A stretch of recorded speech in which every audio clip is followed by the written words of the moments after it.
Here are the answers to the exercises that we didn't have time to cover in lecture. So here we go.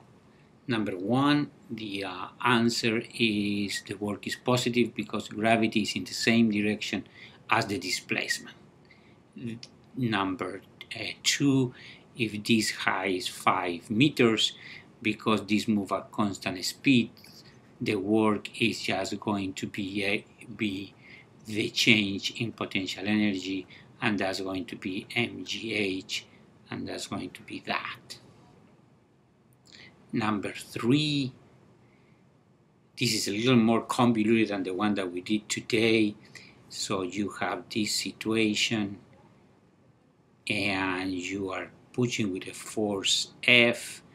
Therefore, along the ramp, you have that F minus mg sine 30 is equal to the mass times the acceleration, and the acceleration, they tell you, that is down. You solve for F here, and then the work is F times the distance, and the distance is 5 meters, and that gives you this number here. We go directly to number four. In order to change speed from speed to 10 from 6, then the work is the change in kinetic energy. And that work, you do the numbers and you should get this one. Now you have two objects that have the same kinetic energy and they are moving to the right. And then you apply forces, the same force, and you want to calculate the stopping distance. Since the mass are different, what is important is the change in kinetic energy. So since both have the same kinetic energy, they are going to lose the same. The work done by a conservative force is minus the change in potential energy. The work is the area. Here the area is the largest, so the work is the most negative. So the order is 213. If we go now to number 7, the minimum initial speed is just the conservation of energy. So that has to be the square root of 2gh. So that is C. In here, the speed of the ball at the lowest position, again, is given by this equation. And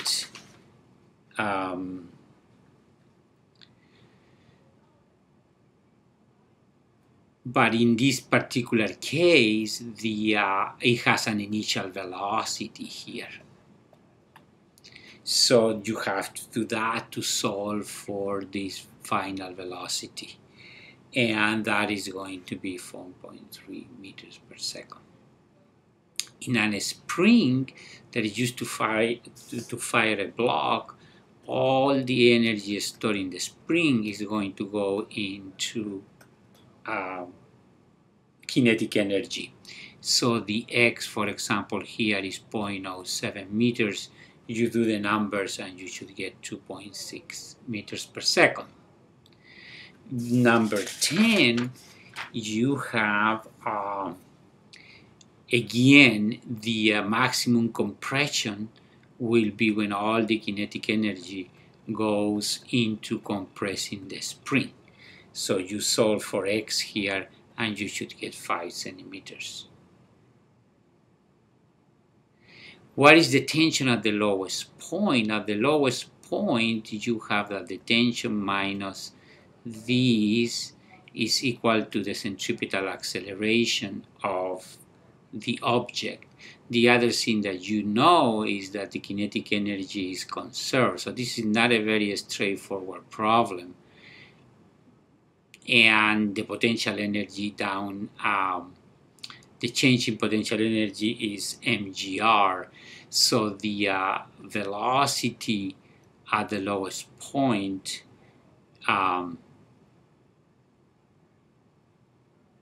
So, well, not the velocity. Yeah, the what you're interested in is in v square. So v square is 2jar. So this is m2jar. So the tension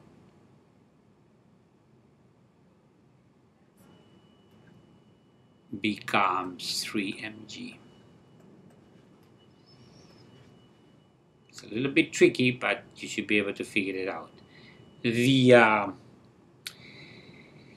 this one, how is fast going at the lowest point, this is the one that we did today, and this is going to be mg, and this is going to be the 50 centimeters is going to be there, so this is going to be directly to solve that equation to get that number.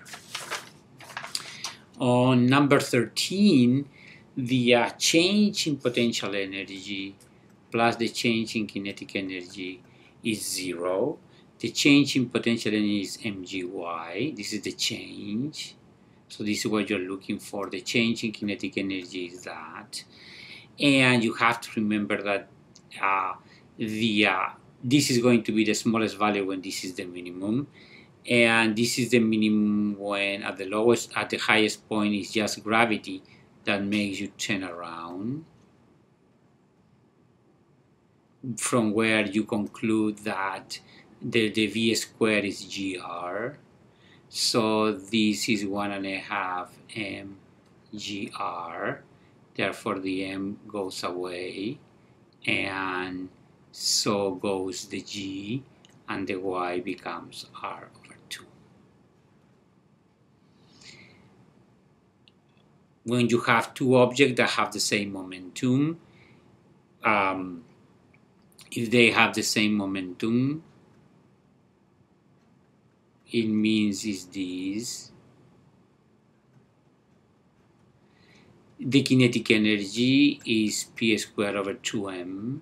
So if they have the same momentum, the lighter one will have more kinetic energy. So you can be lighter if you move faster.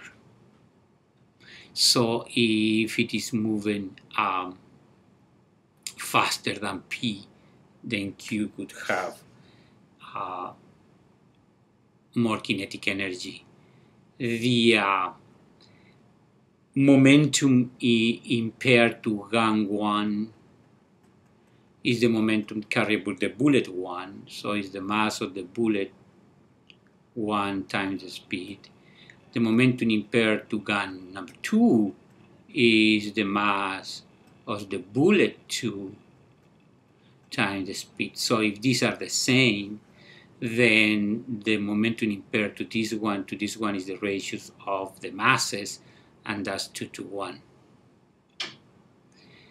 This one, you have two spheres that collided head-on, and the impulse exerted by x on y to that by y on x is the ratio is 1, because the forces are equal and opposites, and they are for the same amount of time in each of them.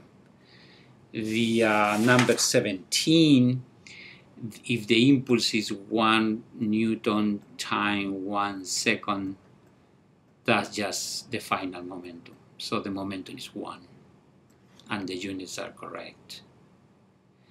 When you have two blocks, the kinetic energy transferring from A to B under this condition is 0, because you calculate the velocity of the center of mass is 0 here, because the initial momentum is actually 0, in order to be the same.